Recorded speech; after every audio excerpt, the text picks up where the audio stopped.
Hallelujah. परमेश्वर का बहुत धन्यवाद करते क्योंकि हमारे परमेश्वर जिंदा है। और सभी लोग एक दूसरे के साथ प्रेम के साथ बने रहो, क्योंकि आने वाले दिनों में एक नई टेक्नोलॉजी आ रही है। अगर आपने सुना हो तो मेटावर्स, सुना है किसी ने मेटावर्स नाम? नहीं सुना? थोड़ा दुनिया के साथ जॉइंट भी रहो, आत्मा से चलो लेकिन दुनिया के साथ जॉइंट रहो। अभी एक नई टेक्नोलॉजी आ रही है जिसका नाम है मेटावर्स। और मेटा जो शब्द है वो मेरे ख्याल से कोई और लैंग्वेज से लिया हुआ है, और जो यूनिवर्स शब्द है उसमें से पीछे का वर्स लिया है। फेसबुक और व्हाट्सएप दोनों का नाम बदल कर अभी मेटा हो गया है, अगर आपको ना पता हो तो। जब आप फेसबुक ओपन करोगे तो फेसबुक के नीचे मेटा लिखा हुआ आएगा, और व्हाट्सएप के नीचे भी, क्योंकि दोनों का मालिक एक ही, उसके नीचे भी मेटा लिखा हुआ आएगा, और उसका सिंबल भी बदल गया है। और एक नई टेक्नोलॉजी है, और ये जो नई टेक्नोलॉजी है उसको साकार करने में ये फेसबुक वालों ने सबसे ज़्यादा पैसा लगाया हुआ है। अभी जो हमारे हाथ में मोबाइल है वो समझो सिस्टम, वो टेक्नोलॉजी पुरानी हो गई। अभी हमको किसी के साथ बात करनी है, वीडियो कॉल करना है तो हम वीडियो कॉल कर सकते हैं, लेकिन स्क्रीन पर हम देख सकते हैं उसको, है ना। लेकिन एक ऐसी टेक्नोलॉजी आ रही है जिसमें एक काल्पनिक दुनिया रहेगी। जैसे लोग कार्टून देखते हैं ना, काल्पनिक होता है, वैसे काल्पनिक दुनिया रहेगी। लेकिन ऐसी दुनिया बनाई होगी कि आप उस दुनिया में होगे, आप उस दुनिया में जा सकोगे, किसी से मिल सकोगे। उसकी डिवाइस कुछ अलग से, उसकी डिवाइस आंखों पर पहनने की है। उसकी डिवाइस ऐसे नहीं मोबाइल के समान। और उसके लिए ये जो टेक्नोलॉजी, उसके लिए बहुत ही फास्ट इंटरनेट चाहिए। इसलिए जो 5G लाने का प्रयत्न कर रहे हैं ना, ये इसीलिए है, 5G उसीलिए। अभी इस टेक्नोलॉजी में ऐसा है कि अगर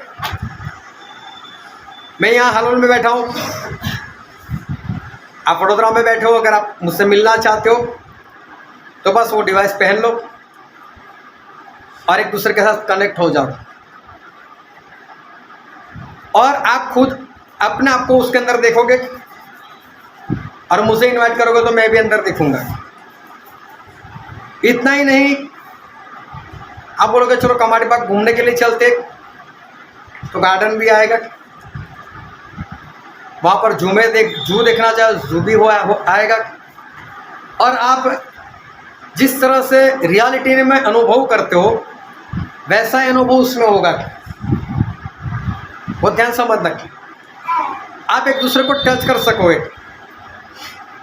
वो हकीकत है ही नहीं, फिर भी आपको पूरा अनुभव रहेगा कि आपने किसी को टच किया, आप किसी के साथ बातचीत कर रहे हो। बड़े बड़े मॉल होंगे, आप उसमें जा सकोगे, खरीद भी कर सकोगे, सारा कुछ नकली, काल्पनिक, फिर भी जैसे ओरिजिनल, ऐसे काल्पनिक दुनिया बनाई जा रही है। और उसमें काफ़ी हद तक सफलता प्राप्त कर ली है। मेटावर्स शब्द को याद रखना, और घर पर जाकर यूट्यूब पर सर्च कर कर उसके काफ़ी वीडियो बने हुए, उसको में देख लेना, तो आपको पता चलेगा। इतना ही नहीं, अगर उसमें आप किसी को हक करना चाहते हो, प्रेम से मिलना चाहते हो, तो आप मिल सकोगे। अनुभव वही रहेगा आपको जैसे रियलिटी में आप कर रहे हो। हाथों में हाथ डालकर, अगर आपकी पत्नी कहीं दूर है, आप उसको घुमाने के लिए जा रहे हो, जा सकते हो। मॉल में भी जाना है, पैसे लेकर जाना है, वहाँ बैंक भी होगी, अकाउंट भी होगा, करेंसी भी होगी, आप खरीदोगे भी सही। अभी सुनने से ऐसा लगता है कैसे हो सकता है, लेकिन सही में ये सब कुछ हो रहा है, और बहुत जल्द ये टेक्नोलॉजी हमारे हाथ में रख दी जाएगी। अगर दुनिया में महामारी फैलती है और आपको लॉकडाउन किया जाता है, आपको कोई परवाह नहीं, उसमें क्या है, मेटावर्स तो है, घूमेंगे बिंदास इसमें, जिसको मिला उससे मिलेंगे, थिएटर होंगे, फिल्म होगी, आप देख सकोगे। ये सारा कुछ हो रहा है, इसको नाम दिया गया है मेटावर्स। एक नया यूनिवर्स, एक नई दुनिया, ऐसे अनुभव कि जैसे हम रियलिटी में कर सकते, ऐसा अनुभव। लेकिन सोचो, ये एक बहुत ही खतरनाक बात है, बहुत ही खतरनाक। मेटावर्स में पाप बहुत बढ़ जाएंगे,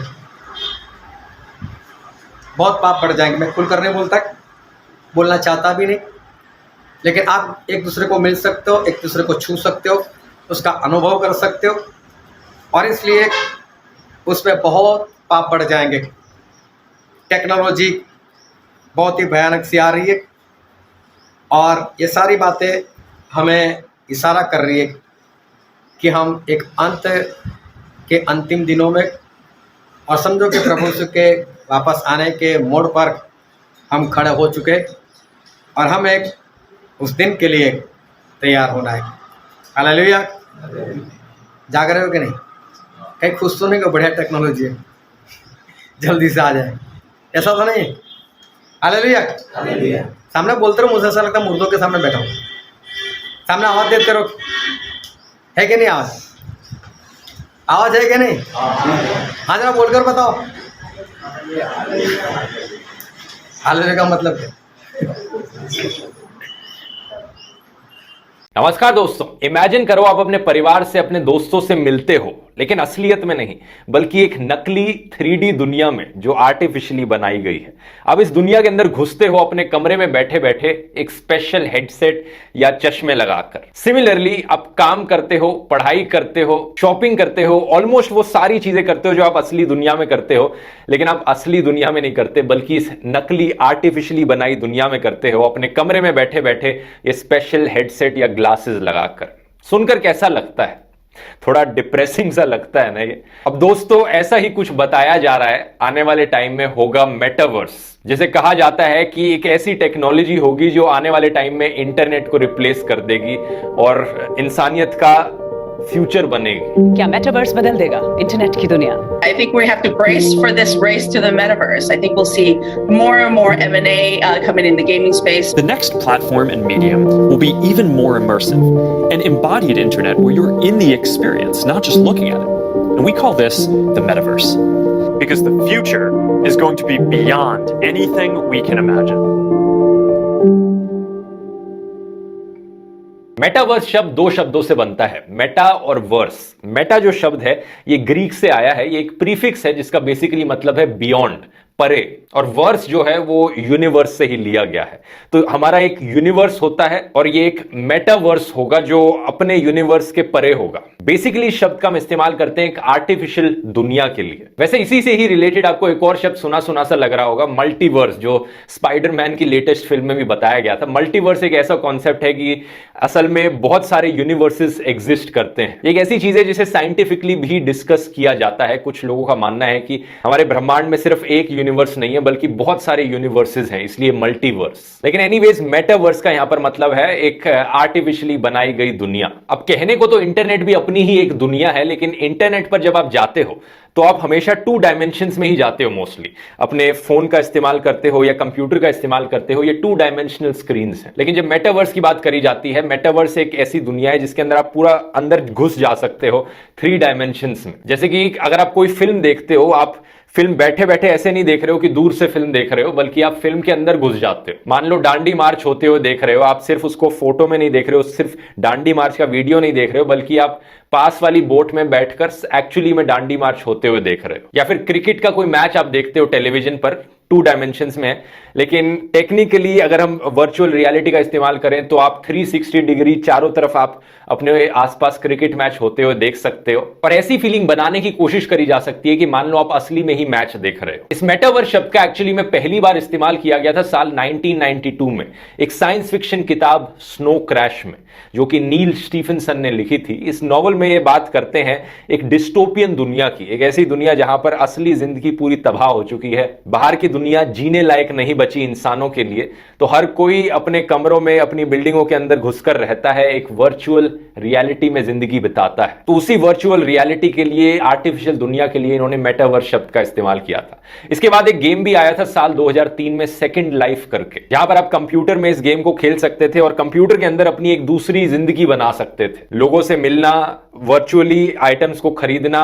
जो एक्चुअली में गेम के अंदर प्रॉपर्टी को खरीदना, वहां पर गुड्स एंड सर्विसेज को एक्सचेंज करना और अपने रियलिस्टिक दिखने वाले अवतार्स बनाना। वैसे इंटरेस्टिंग फैक्ट यहां पर ये जो अवतार शब्द है, इसे भी पहली बार पॉपुलराइज किया था यही स्नो क्रैश की 1992 वाली नॉवल ने। एक्चुअली में तो ये शब्द हिंदी या संस्कृत से आता है अवतार, जब हम कहते हैं कि कोई कहानी में ये इंसान किसी भगवान का अवतार है। सिमिलरली यहां पर अवतार शब्द का इस्तेमाल किया गया, ये जो वर्चुअल रियलिटी के अंदर कैरेक्टर्स हैं आप अपने बना सकते हो, वो आपके अवतार्स बन सकते हैं। जैसे मार्क जकरबर्ग का ये जो कार्टून है ये खुद बना रहे हैं 3D में, ये 3D कैरेक्टर मार्क जकरबर्ग का अवतार है। ऑब्वियसली बाकी दुनिया में शब्द और भी ज्यादा पॉपुलर हो गया था जब 2009 में ये अवतार फिल्म आई थी। अब रिसेंटली बात करें तो कई कंपनीज हैं जिन्होंने अपने वर्चुअल वर्ल्ड्स, मेटावर्सेस बनाने की कोशिश करी है, लेकिन फिर से इस शब्द को पॉपुलर किया गया फेसबुक के द्वारा, जब फेसबुक ने डिसाइड किया कि वो अपनी कंपनी का नाम ही बदलकर मेटा कर देंगे। कहा कि हम मेटावर्स को अडॉप्ट करना चाहते हैं, हम एक सोशल मीडिया कंपनी से मेटावर्स कंपनी बनना चाहते हैं। और मार्क जकरबर्ग ने अपने शब्दों में कुछ इस तरीके से डिफाइन किया मेटावर्स को। And you're going to be able to do almost anything you can imagine. Get together with friends and family, work, learn, play, shop, create, as well as entirely new categories that don't really fit how we think about computers or phones today. अब mark का बस चलता तो ये कहता है कि खाना खाना और टॉयलेट जाना भी मेटावर्स में कर लो, क्योंकि जितना ज्यादा आप मेटावर्स में रहोगे उतना ज्यादा ये डेटा आपके ऊपर कलेक्ट कर पाएंगे और उतने ही ज्यादा फिर पैसे कमा पाएंगे। वैसे इसकी बात वीडियो में आगे करते हैं, इसके क्या नुकसान हो सकते हैं, क्या यहां पर खतरा है। पहले ये देखते हैं कि मेटावर्स एक्चुअली बनता किससे है। यहां पर कई अलग अलग टेक्नोलॉजीज हैं जो मेटावर्स को एक्चुअली में बनाने लग रही हैं। पहली है वर्चुअल रियलिटी। ये टेक्नोलॉजी आज के दिन ऑलरेडी एग्जिस्ट करती है, लेकिन इसे इस्तेमाल करने के लिए आपको बड़े भारी भरकम से हेडसेट्स पहनने पड़ते हैं, जिनको अगर आपने आधे घंटे से ज्यादा लगाकर रखा तो सिर में दर्द होने लग जाता है, मोशन सिकनेस हो जाती है, कई लोग ऐसा कहते हैं। ऊपर से जो आपको आज के दिन इन वर्चुअल रियलिटी हेडसेट्स में दिखता है, जिस लेवल तक टेक्नोलॉजी आज के दिन पहुंच पाई है वो काफी खराब है। जो एनिमेशन की quality in virtual reality games में आप देखते हो या फिर जो वीडियो आप इनके अंदर देख रहे होते हो, हालांकि ये तो एक ऐसी चीज है जो टाइम के साथ साथ डेफिनेटली इंप्रूव होएगी, लेकिन उम्मीद ये भी लगाई जा रही है कि ये जो बड़े बड़े भारी भरकम हेडसेट्स हैं, आने वाले टाइम में टेक्नोलॉजी इतनी इंप्रूव हो जाएगी कि ये और पतले होते जाएं, छोटे होते जाएं और इवेंचुअली एक आम चश्मे के साइज के बन जाएं। इन्हें पहनना उतारना उतना ही आसान हो जाए जितना एक चश्मे को पहनना और उतारना होता है। क्या एक्चुअली में ऐसा हो भी पाएगा, ये तो टाइम ही बताएगा। दूसरी टेक्नोलॉजी यहां पर है AR की, ऑग्यूमेंटेड रियलिटी। इसका मतलब है कि हमारी असली दुनिया के साथ कुछ आर्टिफिशियल एलिमेंट्स मिक्स किए जाएंगे, यहां पर सब कुछ वर्चुअल रियलिटी नहीं होगी। इसका एक बढ़िया एग्जांपल है पोकेमॉन गो स्मार्टफोन गेम। उसमें आप स्मार्टफोन के जरिए अपने पीछे की असली दुनिया देख सकते हो, लेकिन जब स्मार्टफोन के थ्रू देखते हो तो आपको उसमें आर्टिफिशियल पोकेमॉन्स दिखाई देते हैं, जो कि ऐसा लगता है कि आपकी असली दुनिया के साथ मिक्स होकर खड़े हैं। एक और अच्छा एग्जाम्पल इसका है, एक टाइम पर गूगल ग्लास जो आया था, याद है आपको? एक ऐसा प्रोडक्ट जो कब आया कब चला गया किसी को पता ही नहीं चला, लेकिन गूगल ग्लास 2013-14 के टाइम बहुत बड़ी हाइप बना था। ऐसे ग्लासेस जिन्हें पहनकर आप असली दुनिया में कुछ वर्चुअल एलिमेंट्स ऐड कर सकते हो। आप जब सामने सड़क पर देखोगे तो आपको साइड में कोने में उन ग्लासेस के जरिए मैप दिखाई दे सकता है। कैमरे पे आप किसी से बात कर सकते हो सामने देखते देखते, सामने चलते चलते। इसको बहुत क्रिटिसाइज भी किया गया था। इनफैक्ट इस चीज का इतना मजाक बनाया गया था कि इवेंचुअली ये गूगल ग्लास बहुत बड़ा फ्लॉप रहा। इसके अलावा मेटावर्स में 5G टेक्नोलॉजी की भी बात करी जाती है, क्योंकि अगर हमें इतनी बड़ी वर्चुअल दुनिया बनानी है तो कॉन्स्टेंटली बहुत सारा डेटा अपलोड डाउनलोड करते रहना पड़ेगा, जिसके लिए बहुत ही हाई इंटरनेट स्पीड्स की जरूरत होगी, तो 5G की जरूरत होगी। साथ ही साथ ब्लॉकचेन्स और क्रिप्टो करेंसीज का भी मेंशन होता है जब मेटावर्स की बात करी जाती है। तो जब मेटावर्स में कुछ भी खरीदने के लिए पैसे स्पेंड किए जाएंगे, वो असली के पैसे तो हो नहीं सकते क्योंकि सब कुछ डिजिटल है, तो कोई ना कोई डिजिटल करेंसी ही हो सकती है। और यहां पर रोल आता है क्रिप्टो करेंसीज का। और क्योंकि कॉन्स्टेंटली बहुत सारी ट्रांजैक्शंस करी जाएंगी, उन्हें सिक्योर रखना पड़ेगा। यहां पर हैकर्स का भी खतरा रहेगा, डेटा ब्रीचेस होने का भी खतरा रहेगा। तो इन सबको सिक्योर रखने के लिए फिर रोल आता है ब्लॉकचेन्स का। ब्लॉकचेन्स एग्जैक्टली किस तरीके से डेटा को सिक्योर रखती हैं, इसकी बात मैंने ब्लॉकचेन वाले वीडियो में करी थी। डिटेल में जानना चाहते हैं, इस वीडियो को देख सकते हैं, लिंक में नीचे डिस्क्रिप्शन में डाल दूंगा। इसके अलावा अगर आपको इस मेटावर्स में कोई जमीन खरीदनी है या प्रॉपर्टी खरीदनी है या कुछ भी एसेट खरीदना है मेटावर्स के अंदर, ये कैसे किया जाएगा? कहा जाता है कि ये किया जाएगा एनएफटीज के द्वारा, नॉन फंजिबल टोकन्स। एनएफटी को आप एक तरीके का टोकन समझ लो जो ब्लॉकचेन पर रहता है और किसी भी डिजिटल एसेट की ओनरशिप प्रूफ कर सकता है कि आपके पास ये डिजिटल जमीन आप ओन करते हो मेटावर्स के अंदर। इसका प्रूफ क्या है? एनएफटी है इसका प्रूफ। आज के दिन कुछ लोग इसका इस्तेमाल करते हैं मीम्स की ओनरशिप भी खरीदने के लिए, बेचने के लिए। एक कॉन्सर्ट की टिकट को वेरीफाई करने के लिए भी एनएफटीज का इस्तेमाल किया जा सकता है।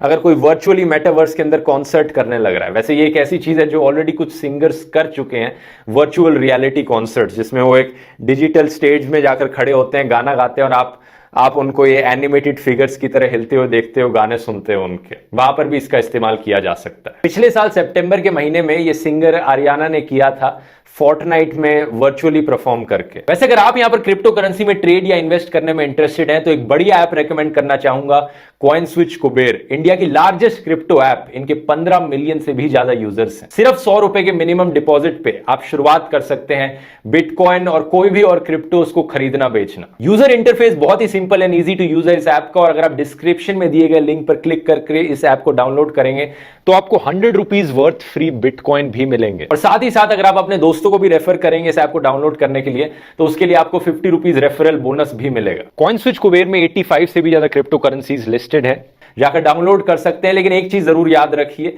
अपनी ढंग से रिसर्च कर लीजिए किसी भी क्रिप्टो में इन्वेस्ट करने से पहले। इसके बारे में और इन्फो जानने के लिए आप इनके यूट्यूब चैनल भी चेकआउट कर सकते हैं। अब टॉपिक पर वापस आते हैं। अब हालांकि ये सारी टेक्नोलॉजीज एक बेसिक लेवल पर ऑलरेडी इंडिविजुअली एग्जिस्ट करती हैं, लेकिन इन सबको साथ में मिलाकर एक सही मायनों में मेटावर्स बनाने में अभी काफी समय लगेगा। मार्क जकरबर्ग एस्टिमेट करते हैं कि कम से कम 5 से 10 साल का समय लगेगा कि मेटावर्स के जो की फीचर्स हैं वो मेन स्ट्रीम का हिस्सा बन पाए। कई और एक्सपर्ट्स का मानना है कि एक्चुअली में कई दशक लग जाएंगे इससे पहले कि ये मेटावर्स जैसी चीज इतनी पॉपुलर बन पाए कि मेजॉरिटी लोग इसको इस्तेमाल कर रहे हो। बहुत से लोग यहां पर मानते हैं कि मेटावर्स तो इनएविटेबल है, मतलब ये तो होना ही होना है, इंटरनेट के बाद अगली बड़ी चीज ये मेटावर्स ही होगा। लेकिन एक क्रिटिकल सवाल यहां पर उठता है, क्या ये मेटावर्स सक्सेसफुल भी हो पाएगा? क्या किसी ने इसकी डिमांड भी करी है, किसी को ये चाहिए भी? और ये एक बड़ा ही इंटरेस्टिंग सवाल है, क्योंकि अगर आप गूगल ग्लास जैसी टेक्नोलॉजी को देखोगे तो उसे काफी ज्यादा पॉपुलर बनाने की कोशिश करी गई थी 2014 के अराउंड। बहुत से सेलिब्रिटीज उसे पहनकर घूम रहे थे,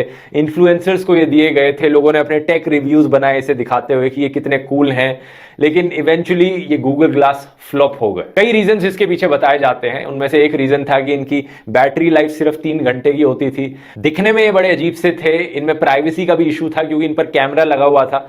और कई जगहों ने तो ऑलरेडी इन्हें बैन करना शुरू कर दिया क्योंकि लोग इन्हें पहनकर आते और पता नहीं कि कब कौन रिकॉर्ड कर रहा है किसी को। तो कई देशों ने इन्हें बैन करना शुरू कर दिया था कि अगर आप हमारे रेस्टोरेंट बार में आ रहे हो आप इन्हें पहनकर नहीं आ सकते। लेकिन मेरी राय में इन सबसे भी ज्यादा एक इंपॉर्टेंट रीजन था कि ये गूगल ग्लास फेल क्यों हुए, क्योंकि इनमें कोई भी ऐसा फीचर नहीं था जिसकी लोगों को जरूरत हो। मतलब हाँ, दिखाने के लिए काफी कूल लग रहा था ये कि देखो ऐसी टेक्नोलॉजी एग्जिस्ट करती है, और जिन लोगों के पास ये थे वो बड़े शो ऑफ करके दिखा सकते थे, देखो ये ग्लास ये कर सकता है, वो कर सकता है। लेकिन एक्चुअली में रियल लाइफ यूज ना के बराबर था इसका। जो आप गूगल ग्लास में कर सकते थे वो सब आप ऑलरेडी अपने स्मार्टफोन पे भी कर सकते थे, और स्मार्टफोन पे और अच्छे से कर सकते थे उन्हीं चीजों को। मैप्स देखना हुआ या फिर वीडियो कॉल पर बात करना हुआ, अब ये चश्मे पहनकर यहाँ कोने कोने से में कर सकते हो आप करने को, लेकिन क्यों ना फोन निकाला पॉकेट से और उसी से ही करने लग गए। तो बेसिकली कोई यूज केस नहीं बना गूगल ग्लास का। सिमिलरली मेटावर्स के बारे में भी यही कहा जा सकता है कि एक बार ट्राई आउट करने में बड़ा कूल लगता है कि देखो मैं इस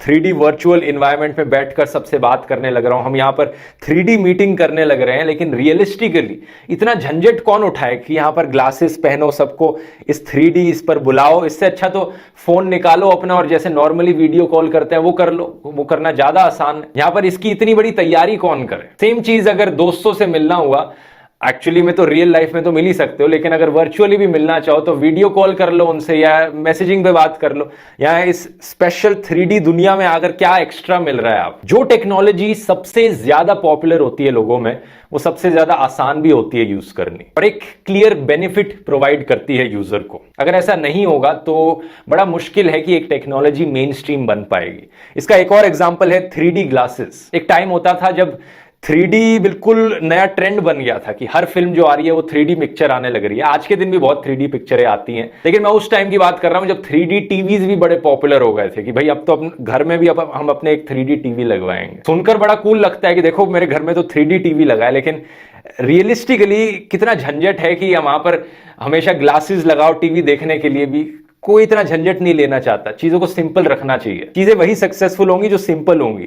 अगर आपके पास ज्यादा सिंपल ऑप्शन ये है कि आपको टीवी देखना है तो बस टीवी ऑन करो देख लो, तो 3D को भूल जाओगे। ऊपर से 3D ग्लासेस पहन के थोड़ा सा ज्यादा आई स्ट्रेन और जो थोड़ा सा ज्यादा हेडेक होता है वो भी काफी लोगों के लिए अनएक्सेप्टेबल है। यही रीजन है कि एक्चुअली में 3D मूवीज की पॉपुलैरिटी भी गिरती जा रही है सिनेमा में। वापस से अब लोग प्रेफर करने लग गए हैं 2D मूवीज को देखना, क्योंकि कोई इतना एडिशनल बेनिफिट नहीं है 3D मूवीज देखकर। और जो ग्लासेस के साथ बंधे रहने की फीलिंग आती है, जो आंखों पर स्ट्रेन आता है, वो वर्थ इट नहीं है उस एडिशनल एडवांटेज के लिए जो थोड़ा सा ज्यादा 3D दिखता है। दूसरा पॉइंट ऑफ क्रिटिसिज्म शायद यहां पर इससे भी बड़ा है कि हम सही में असली जिंदगी से इतना जुदा होकर रहना चाहते हैं कि हम असली में जीना ही भूल जाएं। हम अपनी पूरी जिंदगी इस फेक आर्टिफिशियल दुनिया में ही बिता दें। अगर ये वर्चुअल दुनिया इतनी ज्यादा एडिक्टिव और इतनी ज्यादा इमर्सिव बन जाएगी तो लोग कहीं ना कहीं असली दुनिया की फिक्र करना छोड़ देंगे, जो कि एक बहुत ही डिस्टोपियन चीज है, मतलब बहुत ही डिप्रेसिंग चीज है।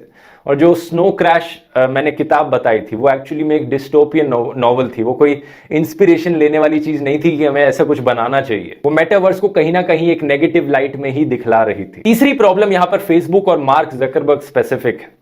यहां जो प्राइवेसी और डेटा चोरी का खतरा है। फेसबुक पर वैसे ही आपको हर तरीके से ट्रैक किया जाता है कि एग्जैक्टली कहां पर आप क्लिक कर रहे हो, किस चीज पर आप लाइक कर रहे हो, किसे फॉलो कर रहे हो, उसके बेसिस पर आपको सिमिलर सी चीजें दिखाई जाती हैं, जिसकी वजह से यहां पर एक बबल्स क्रिएट होते हैं कि आप अपनी दुनिया में ही रहते हो। जिन चीजों को आप पसंद करते हो सिर्फ वही चीजें दिखाई जाती हैं, जिसकी वजह से इवेंचुअली होता क्या है, जैसा मैंने फेसबुक वाले वीडियो में बताया था, असली जिंदगी में हमें दंगे देखने को मिलते हैं। यहां पर पोलराइजेशन होती है लोगों की, लेफ्ट विंग राइट विंग, ये धर्म वो धर्म, ये पॉलिटिकल पार्टी वो पॉलिटिकल पार्टी, लोग लड़ने लग जाते हैं। और लिटरली रियल लाइफ में राइट्स, जो म्यांमार में जेनोसाइड हुआ था, उसका ब्लेम काफी हद तक फेसबुक पर डाला गया था। अब क्योंकि मार्क जकरबर्ग यहां पर मेटावर्स को बनाने की बात करते हैं तो यही चीज 10 गुना 100 गुना ज्यादा बढ़ जाएगी, क्योंकि मेटावर्स में चाहते हैं कि आप काम भी करो, दोस्तों से बात भी करो, आपकी हर मूवमेंट ट्रैक करी जाएगी। एक एक शब्द जो आप कहते हो ये ट्रैक करेंगे ऐड बेचने के लिए आपको। आप जो चीजें पसंद करते हो वही चीजें आपको फिर से दिखाई जाएंगी। यही चीज आप एक और भी बड़े स्केल पर इमेजिन कर सकते हो कितनी खतरनाक होगी। ऊपर से जब एक ऐसी वर्चुअल दुनिया बनाई जा रही है, एक नया यूनिवर्स टाइप का बनाया जा रहा है, यहां पर एक कंपनी के द्वारा बनाया जा रहा है। सोचकर देखो, उस एक यूनिवर्स का मालिक यहां पर मार्क जकरबर्ग बन जाएगा। असली दुनिया में कम से कम कोई ऐसा मालिक नहीं होता। यहां पर तो लिटरली मेटावर्स का भगवान बन जाएगा मार्क जकरबर्ग, अगर ये हर चीज पर कंट्रोल रखने लग गया तो। अगर सही मायनों में मेटावर्स सक्सेसफुल हो गया, मतलब मान लो 60% पॉपुलेशन दुनिया की इसे इस्तेमाल करती है और हर चीज करने लग गई मेटावर्स के अंदर, तो सोचकर देखो कितनी पावर होगी उसे एक इंसान के पास, उसे एक कंपनी के पास जो इस मेटावर्स के ज्यादातर हिस्से को ओन करके रखती है। ये अपने आप में ही कितनी अनएथिकल और भयंकर चीज है।